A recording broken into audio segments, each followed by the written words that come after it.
हरियाणा वीर शहीदी दिवस पर आप सभी को बहुत बहुत बधाई, शुभकामनाएं। आज हम मौजूद हैं NIT फरीदाबाद। शहीद आजम भगत सिंह के पुत्र हमारे साथ मौजूद हैं। आज हम जानेंगे शहीदी दिवस और हरियाणा वीर दिवस पर क्या है, क्योंकि ये दिवस आते हैं और कुछ समय के लिए आते हैं और भूल जाते हैं लोग इन्हें। आज हम इन्हीं के बारे में बात करेंगे। हम सर, सबसे पहले आपका स्वागत है। बहुत शुक्रिया जी। सर, सबसे पहले हम परिचय जानना चाहेंगे आपका। सर, मेरा नाम यादविंदर सिंह है और मैं शहीद आज़म भगत सिंह जी का पौत्र हूँ और हम लोग संस्थाएं चलाते हैं भगत सिंह जी के नाम पे। ऑल इंडिया शहीद भगत सिंह मेमोरियल ट्रस्ट और शहीद भगत सिंह ब्रिगेड, ये संस्थाओं को रन करते हैं। इनका मैं अध्यक्ष हूँ। बहुत बहुत धन्यवाद सर। सर, आज हरियाणा वीर दिवस, शहीदी दिवस है, इस पर क्या कहना चाहोगे आप? क्योंकि आम समाज इनके प्रति जागरूक भी है और कहीं ना कहीं देखा जा रहा है युवा पीढ़ी इनके प्रति जागरूक भी नहीं है। बहुत अच्छा आपने सवाल किया और आपने जो कहा है इसमें बहुत गंभीरता वाली बात भी है। आज का दिन हरियाणा के वीर शहीदों का दिन है। आज के दिन में हरियाणा के जितने भी वीर बलिदानी हुए हैं हमारी मातृभूमि की रक्षा करने के लिए, उन सबको याद किया जाता है। तो उनके उपलक्ष्य में आज ये दिन निर्धारित किया है कि सभी शहीदों को, चाहे उसमें गुमनाम शहीद भी हैं, जो परिचित शहीद हैं, उनको भी याद किया जाता है, एक आयोजन किया जाता है। पर आपने एकदम सही कहा कि आजकल जो हमारे जो मेन दिन है जिनकी वजह से हम लोग कायम हैं, यानी हमारी आज़ादी कायम हुई, या आज हिंदुस्तान जो हमें मिल रहा है जिसमें हम अपनी बात को स्वतंत्रता के साथ रख सकते हैं, अपने हक़ों की बात कर सकते हैं, इसको पाने के लिए पता नहीं कितने असंख्य लोगों ने कुर्बानी करी। वो कोई 100 या 1000 नहीं है, लाखों के करीब हैं अगर हम पूरे हिंदुस्तान की बात करें। और कुछ इतिहासकार तो बताते हैं वो 7 लाख के करीब हैं।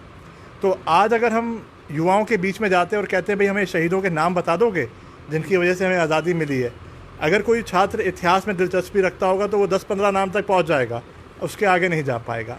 तो ये देख के थोड़ा गलत लगता है कि हम वर्तमान पीढ़ी को इन शहीदों के साथ कहीं ना कहीं जोड़ नहीं पाए हैं। और आजकल क्या हो गया, जैसे दिवाली एक त्यौहार आता है, साल में एक बार आता है, होली आती है, साल में एक बार आती है, क्रिसमस आती है, साल में एक बार आती है, उसी तरह आजकल देशभक्ति भी 2 दिन का त्यौहार बन के रह गया। या तो 15 अगस्त या फिर हमारा जब गणतंत्र दिवस आता है अपना 26 जनवरी, या आज का जो दिन आ गया। आज तो सारे याद करेंगे, पर जबकि इन शहीदों को तो हर रोज़ याद करना चाहिए।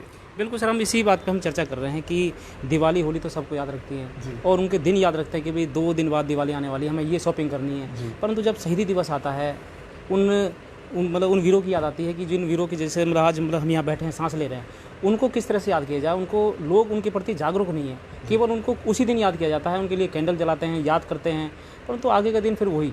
किस तरह से लोगों को जागरूक करें कि वो शहीद हमें हर पल याद रखें, उनकी प्रेरणा से हम आगे बढ़ें। देखिए, इसमें कहीं ना कहीं जो हमारी व्यवस्था है, व्यवस्था यानी जिन्होंने हमारे सरकारें जो हमारे देश की व्यवस्था बनाती हैं और चलाती हैं, उन्होंने कहीं ना कहीं चूक कर दिया कि हमारे जो किताबों का सिलेबस है उसमें हमें इन शहीदों की जीवनियाँ बहुत ही कम मिलती हैं। 1-2 शहीदों की मिलती हैं, या अगर कोई गांधीयन मूवमेंट है वहाँ तक मिलती है, उनको भी पढ़ाइए, हम नहीं कह रहे किसी को हटाइए। पर अगर कहीं ना कहीं कोर्स के अंदर आप फर्स्ट से लेके उनको 10th तक जो मैंडेटरी हमारे सब्जेक्ट चलते हैं उसके अंदर हिस्ट्री के अंदर एक शहीद की जीवनी आती रहे तो बहुत अच्छा रहेगा। तो वो हर दिन उनको पढ़ेगा, हर आने वाली पीढ़ी पढ़ेगी, हर साल उनको पढ़ेगा, क्योंकि उनके चैप्टर्स अगर बनाए जाएँ।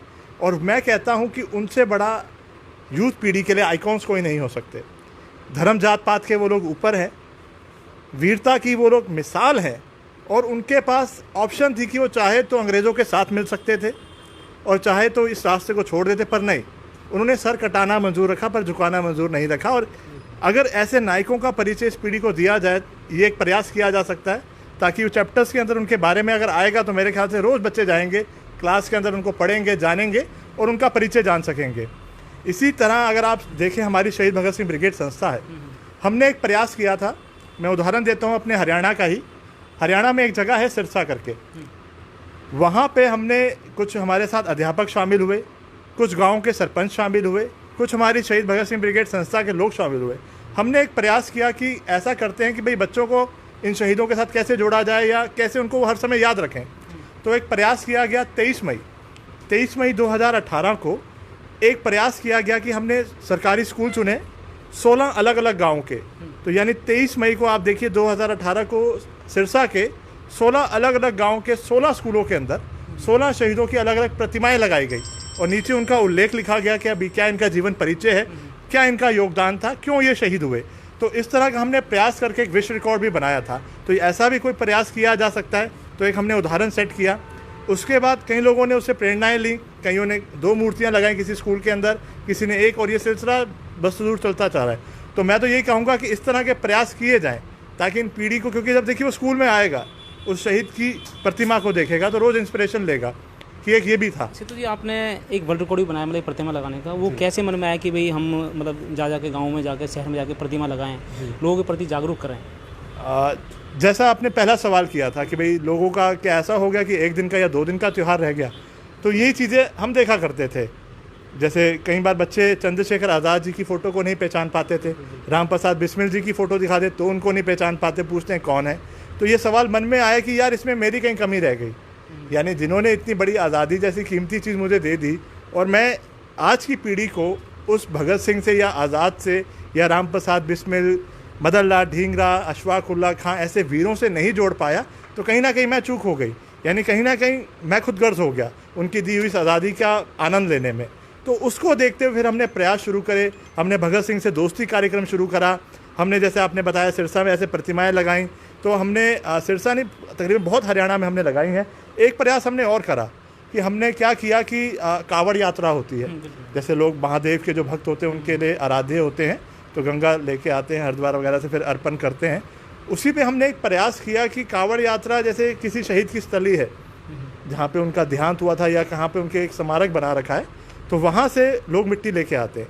जैसे भगत सिंह जी का हुसैनी वाला जगह है, हुसैनी वाला हिंदुस्तान में इंडिया पाकिस्तान बॉर्डर पे है, जैसे अमृतसर एक बॉर्डर है, अटारी बॉर्डर, ऐसे ही पंजाब में एक बॉर्डर और है हुसैनी वाला। काफ़ी लोग भगत सिंह जी को प्यार करते हैं, उनकी फ़ोटो भी लगाते हैं, पर हम यूथ के बीच में आते भाई आप लोग क्या ये बता सकते हो कि उनका शहीद स्मारक कहाँ है, तो यूथ हिल जाता था, उनको लगता शायद पाकिस्तान में है या किसी ने कभी इतना सोचा नहीं। तो उसमें हमने प्रयास किया कि अब मैं हरियाणा में ही तालू एक जगह है, वहाँ के बच्चों ने क्या किया कि हम लोग वहाँ से कांवड़ यात्रा की तरह वहाँ की मिट्टी लेके आएंगे और डाक कांवड़ के रूप में भागते हुए एक जगह से दूसरी जगह से जिलों के जिला लेके आएंगे, और उन्होंने वहाँ पे शहीदों की प्रतिमाएं लगानी थी। वो कह रहे हैं हम इसकी नींव रखेंगे, इस मिट्टी की नींव रखेंगे उसके नीचे। तो हमने इस तरह का भी प्रयास किया, बच्चे भागते हुए आ रहे, जैसे वो फिरोजपुर से चले, बीच में मुक्तसर आया, सिरसा आया, फतेहाबाद आया, हिसार, भिवानी, ये सब आया, तो लोग देख रहे थे ये क्या लेके जा रहे, तो वो बता रहे हम वहाँ से कलश लेके आए, वहाँ से मिट्टी लेके आए। लोगों को जानकारी मिली, अच्छा वहाँ उनकी समाधि है, ये भी एक चर्चा का विषय मिला, तो हमने ये भी एक प्रयास, बहुत अच्छा प्रयास है। सिद्धू जी, एक बात और मैं कहना चाहूँगा कि जिस प्रकार से आज जो किताबों में से शहीदों के नाम हटाए जा रहे हैं जी, बुक जो होती है मतलब छोटी क्लास से बड़ी क्लास, तो क्या आपको नहीं लग रहा कि आने वाला समय बिल्कुल लुप्त हो जाएगा? क्या स्कूलों में एक किताब ऐसी नहीं होनी चाहिए जिनमें मतलब शहीदों के ठीक है उनका अध्याय होना चाहिए, ऐसा कुछ? नहीं, बिल्कुल होना चाहिए। जैसे मैंने कहा अगर वो निरंतर बच्चों को पढ़ाते रहेंगे तो प्रेरणा लेंगे उनसे। सरकार इसके लिए इसके प्रति आपकी संस्था के द्वारा क्या निर्णय लिया गया? आगे कोई रणनीति होगी या कोई जागरूक कैंप होगा, किस तरह से? हम 2 तरह से इस पर काम कर रहे हैं। जैसे एक प्रयास हमने किया कि भाई सरकार को लिखा कि भाई क्या आप लोग इनको सिलेबस में इनके चैप्टर्स को लाएं। एक सरकार को हमने चिट्ठी दी, पत्र लिखा, अपनी तरफ से दिया। सरकार देखते हैं अपनी तरफ से क्या कर सकती है, नहीं तो हम लोग अपनी तरफ से काम कर रहे हैं, जैसे प्रतिमाएं लगा रहे हैं, भगत सिंह से दोस्ती हम सेमिनार करते हैं, हमारे क्रांतिकारी करके ऐसे भी हम प्रोग्राम्स करते हैं यूनिवर्सिटीज़ के अंदर, और प्रतिमाएं लगाते हैं, लाइब्रेरीज बनाते हैं। हम तो ये सिलसिलों में लगे हुए हैं और लगे रहेंगे निरंतर, इस पर तो हम काम सर, एक और संदेश मैं लेना चाहूँगा आपसे कि जैसे मैंने पहले क्वेश्चन किया था वही कि हम शहीदों को किस तरह से निरंतर याद करें ताकि वो हमारे लिए मतलब एक प्रेरणा स्रोत बने। और युवा साथी तो चलो ठीक है, दूर की बात है, पर बच्चों से अगर हम प्रेरणा लें, बच्चों की तरफ ही ज़्यादा ध्यान दें कि बच्चे सीख कर, क्योंकि उनका छोटा दिमाग होता है, बहुत जागरूक दिमाग होता है, अगर वो छोटे से ही बचपन से सीखते रहें कि भाई मुझे भगत सिंह आज़ाद बनना है, मुझे ये सैनिक बनना है, तो उनके अंदर ये प्रेरणा जग जाती है। उनके प्रति क्या संदेश होगा, ऐसा कुछ? देखिए, कम से कम मैं ये कहूँगा अपने घर में जैसे हम चित्र लगाते हैं अपने बड़ों के, बुज़ुर्गों का या देवी देवताओं का, इनका भी चित्र लगाएं, किसी ना किसी शहीद के अपने घर में चित्र लगाएं। नेताजी सुभाष चंद्र बोस हैं, कितने सारे शहीद हैं, उनके एक तो चित्र रखें घर पे, ताकि बच्चा रोज़ उसको उठ के देखेगा। क्योंकि देखिए आजकल क्या हो गया, आइकॉन्स हमारे चेंज होंगे, फिल्मी सितारे, फिल्मी सितारों के पोस्टर्स हम लोग घरों में लगाते हैं, बच्चे लगाते हैं खुश होकर या नौजवान लगाते रहते हैं, तो वो क्या कहते हैं, उन्हीं को अपना हीरो मानते हैं, उनका लाइफस्टाइल देखते हैं, उनका जीवन प्रेरणा देखते हैं। पर वो कौन से हैं? एक आर्टिफिशियल हीरो है, वो रील के हीरो यानी फिल्मी हीरो हैं। जो असली हीरोज़ थे अगर उनको हम परिचय दिखाएं, जैसे मैं अगर राम प्रसाद बिस्मिल जी का नाम लेता हूं, देखिए वो व्यक्ति वो कौन था, जो शहीद कौन है जिसको जब फांसी जेल में रखा गया उनका वज़न तोला गया, और जब उनको फांसी की सज़ा मुकर्रर हुई, और जैसे जेल में वज़न तोला जाता है फांसी देने से पहले, उनका वज़न पुराने वज़न से 10-12 किलो बढ़ गया, खुशी के मारे, हिम्मत के मारे। नहीं तो आज किसी को फांसी की सज़ा तो डर जाएगा, मर जाएगा। तो ऐसे असंभव को संभव करने वाले प्रतीकों को अगर हम घर में उनका चलन करेंगे तो करेंगे। और ये जो फिल्मी सितारे होते हैं आजकल, तो हम लोग देख भी रहे हैं उनका कैसा चरित्र सामने आ रहा है। टीवी चैनल्स के माध्यम से क्या क्या वो लोग गलत एक्टिविटीज़ करते थे, तो अच्छे आइकॉन्स माता पिता को भी देने कि उन्होंने भी खुद सोचना पड़ेगा कि हमारा बच्चा भगत सिंह आज़ाद बने या जो टीवी पे स्टार देखता है वैसा बने। तो मेरे ख्याल से घरों में फ़ोटो ज़रूर लगानी चाहिए इनकी। तो आपने सुना हरियाणा वीर दिवस, शहीदी दिवस पर किस तरह से हमें वीरों को याद करना चाहिए, और ख़ासकर छोटे बच्चों से हमें स्टार्टिंग करना चाहिए। घरों में जो हम पोस्टर लगाते हैं, फिल्म पोस्टर, वो ना ला के शहीदों को पोस्टर लगाएं, उनको याद रखें, उनके प्रेरणा स्रोत बने। क्योंकि हम जो आज बैठे हैं, हम आज जो भारत में चैन की सांस ले रहे हैं, वो केवल उन वीर शहीदों के नाम जिन्होंने अपने खून पसीना करके जो कुर्बानी दी हैं। हम बात करेंगे कुछ और बातों पर। सर, हम थोड़ा सा रुख और मोड़ेंगे। शहीद आजम जो भगत सिंह जी आज़ाद के मतलब पुत्र हो, तो उनके जीवन की कुछ ऐसी बातें जो समाज के लिए मतलब प्रेरणा स्रोत हों। और हमने ये भी सुना था कि अभी जब शहीद होने से पहले वो जा रहे थे, तो उससे पहले मतलब हंसी खुशी थे वो। जी। ठीक है, मैंने कि उनके अंदर डर नहीं था, और वो कह रहे थे कि अगर मैं इंकलाब करके मैं मरने जा रहा हूँ, तो मैं एक मतलब उनके लिए मतलब एक ऐसा स्रोत बनूँ, प्रेरणा स्रोत, ताकि आने वाली पीढ़ी मेरे को याद करे और उनके अंदर भी एक मतलब इंकलाब का जोश बने। जी बिल्कुल, आपने ठीक कहा। और मुझे बहुत, मैं सौभाग्यशाली मानता हूँ कि भगवान ने मुझे उस रक्तधारा का हिस्सा बनने का मौका मिला जिसकी एक नहीं 5-5, 6-6 पीढ़ियों ने नाइंसाफ़ी के खिलाफ लड़ाई लड़ी है। अगर हम भगत सिंह जी के पीछे जनरेशन में भी जाएँ, उनके परदादा सरदार फतेह सिंह जो महाराजा रंजीत सिंह हुआ करते थे, उनकी फ़ौज में जर्नैल थे, यानी सेनापति थे जिसको हिंदी में कहते हैं। और जब मुग़ल काल आताताई हुआ तब उन्होंने संघर्ष किया उसके खिलाफ। उनके पिताजी उनके दादाजी सरदार अर्जुन सिंह जी, वो गदर पार्टी आंदोलन में बढ़ चढ़ कर हिस्सा लेते रहे, आर्य समाज के संस्थापक भी रहे। उनके एक चाचा जी स्वर्ण सिंह जी जो अंग्रेज़ों के खिलाफ लेख लिखा करते थे, बंदी कैदी, बागी मसीहा, ऐसे कर करके, और भारत माता सोसाइटी उस समय उन्होंने बनाई। तो अखबारों में जब वो लेख लिखते थे उसको पढ़ के लोग आंदोलित हो जाते थे अपने हक को। तो अंग्रेज़ों को वो गलत लगा, उनको जेल के अंदर रखा गया, वहाँ पे कोलू के बैल से उनसे काम कराया गया। मात्र 23 साल की आयु में उनका भी निधन हो गया था जेल के अंदर, ब्रिस्टल जेल लाहौर के अंदर, भगत सिंह जी के चाचा जी। ऐसे उनके एक और चाचा जी अजीत सिंह जी, जो हम हिंदुस्तानी समाज में रहते हैं और हम सारे पगड़ी बांधते हैं, चाहे हम किसी भी रीति रिवाज से आते हो, हिंदुस्तान के किसी भी परंपरा से आते हो, हर इंसान पगड़ी बांधता है और हमारी परंपरा का ये हिस्सा भी रहा है और इसको हम एक बहुत सम्मान का चिन्ह मानते हैं। तो एक समय ऐसा आ गया था लगान के रूप में, तो खास तौर पर किसान वर्ग गुलाम हो गया था अंग्रेज़ों के और मजबूर हो गई थी उसकी पगड़ी उनके पैरों तले रौंदे जाने के लिए। नारा दिया था अजीत सिंह जी ने, पगड़ी संभाल करके। एक बहुत बड़ी मूवमेंट चढ़ाई थी जिससे अंग्रेज़ों ने उनको 40 साल का देश निकाला दे दिया। फिर वो जर्मनी गए, वहाँ से अपने देश के लिए, आज़ादी के लिए लड़ते रहे।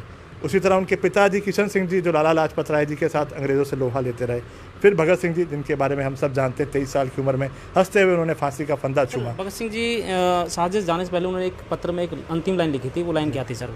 उन्होंने यही कहा, जैसे मैं बताता हूँ, अपनी माता जी श्रीमती विद्यावती, भगत सिंह जी की माता जी, जिन्हें पंजाब माता भी कहते हैं, जैसे आपने वही कहा ना कि भाई उन्होंने हंसते हुए फांसी का फंदा क्यों चूमा, इसी में जवाब आ जाएगा। उनकी माता जी गई कि बेटा तो इतनी छोटी उम्र में छोड़ के चला जाएगा, स्वाभाविक है, एक माँ का दिल है।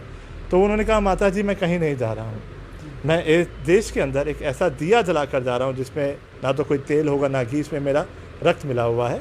और हिंदुस्तान में कोई भी नाइंसाफ़ी के खिलाफ लड़ता व्यक्ति दिखाई दे तो माँ आप समझना वो आपका बेटा भगत है, वो आपका बेटा भगत है। और उनका ये कहना था कि आज दिलेराना ढंग से अगर मैं हंसते हुए फांसी का फंदा चूमता हूँ तो हमारे हिंदुस्तान की माताएं भी ये कहेंगी अपने बच्चों को भी तुम भी भगत सिंह बनो और अपनी माँ भारती को आज़ाद कराओ। इसीलिए उन्होंने हंसते हुए फांसी का फंदा चूमा कि इसका कोई भय नहीं, इससे बड़ा भी मैं त्याग कर सकता हूँ अगर मुझे मेरे देश को आज़ाद कराने का मौका मिले। सर आपने मतलब ये पीला कलर पहन रखा, पीला कलर के पीछे क्या राज है सर? क्योंकि हमने काफ़ी देखा आपने सोशल मीडिया पर, काफ़ी ये कलर पहनते हैं आप, क्या पसंद है या कि इसके पीछे कोई और बात है? जी ये रंग आप कह सकते हैं त्याग का रंग है। हम शहीदों के साथ, भगत सिंह जी के साथ, उन क्रांतिकारियों के साथ एक गीत जुड़ा हुआ है, मेरा रंग दे बसंती चोला, जो उन लोगों ने लिखा था। तो बसंती रंग त्याग का रंग होता है, बलिदान का रंग। तो इसी सोच के साथ, इसी मंशा के साथ कि भाई सिर्फ ये पीला रंग नहीं, ये हम एक अपना बलिदान का प्रतीक मान के एक त्याग की भावना अपने अंदर संपूर्ण करने से, क्योंकि पगड़ी वगड़ी बांध के जैसे उस सम्मोहित करें और हम उस त्याग की भावना में आगे बढ़ सकें और कुछ त्याग करके अपने देश के लिए अच्छा कर सकें, इसलिए इसको बांधते हैं। बहुत बहुत धन्यवाद सर। युवाओं को, बच्चों को, समाज को कोई संदेश शहीदों के लिए? बिल्कुल जी बिल्कुल। मैं आज के युवाओं से यही कहना चाहूँगा, अपने देशवासियों से, कि भाई भगत सिंह जी का मैं अकेला वारिस नहीं हूँ, आप सब भी उनके वारिस हो, हर हिंदुस्तानी उनका वारिस है। अब हमारा फ़र्ज़ क्या बनता है कि इतनी कीमती चीज़ आज़ादी उन शहीदों ने आपको और मेरे को दे दी है, तो अब हमारी बारी है एक अच्छा नागरिक बनने की। अब हमारी बारी है, जो पढ़ा लिखा बच्चा है अपने किसी स्लम एरिया में जाके या कहीं आसपास अगर कोई देखता है कि कोई बच्चा नहीं पढ़ पा रहा है, उसको ज्ञान दे, उसको शिक्षा दे, ताकि वो भी एक अच्छा नागरिक बन के अपनी देश की सेवा कर सके। तो ये भी एक तरीके की देश भावना होगी, देशभक्ति होगी और उन शहीदों के प्रति अपनी श्रद्धांजलि होगी। अच्छे नागरिक बने, नियम कानून फॉलो करें, देश की उन्नति के लिए सोचें और अपना योगदान किसी ना किसी की मदद करके, या ख़ास तौर की जो पढ़े लिखे बच्चे हैं वो सोचते हैं कि हम क्या करें भाई, हर एक को तो मौका नहीं मिलता वो फ़ौज में जा सके, सरहद पे जा सके, वो तो बहुत कोई सौभाग्यशाली व्यक्ति होता है। हम यहाँ पे रह के भी, आप लोग अपने आसपास देख सकते हैं, कोई आपके यहाँ कोई काम करने वाला है, उनका बच्चा है, उसको शिक्षित कर सकते हैं, उसके लिए कुछ अच्छी सोच दे सकते हैं। तो इस तरह का भी कार्य करके आप उनको श्रद्धांजलि दे सकते हैं। तो मैं उम्मीद करूंगा, क्योंकि देखिए भगत सिंह आज़ाद कहीं और से नहीं, आप ही के अंदर से आएंगे, पहले भी आए थे, तो आप ही को बनना पड़ेगा। जी, बहुत बहुत धन्यवाद। तो आपने सुना कि एक बहुत अच्छी बात और सोचने वाली बात कि वो हर वीर सैनिक हमारे अंदर है। अगर हम छोटी छोटी मदद करते हैं गरीब बच्चों की, उनकी पढ़ाई के लिए, उनकी हर संभव मदद, और इसी मदद से आप बन सकते हैं वीर सैनिक। उनको याद कर सकते हैं, याद करने का हर कोई ना कोई माध्यम होना चाहिए। ऐसी खबरों के साथ हमारे साथ देखते रहिए A to Z news update, आपकी आवाज़।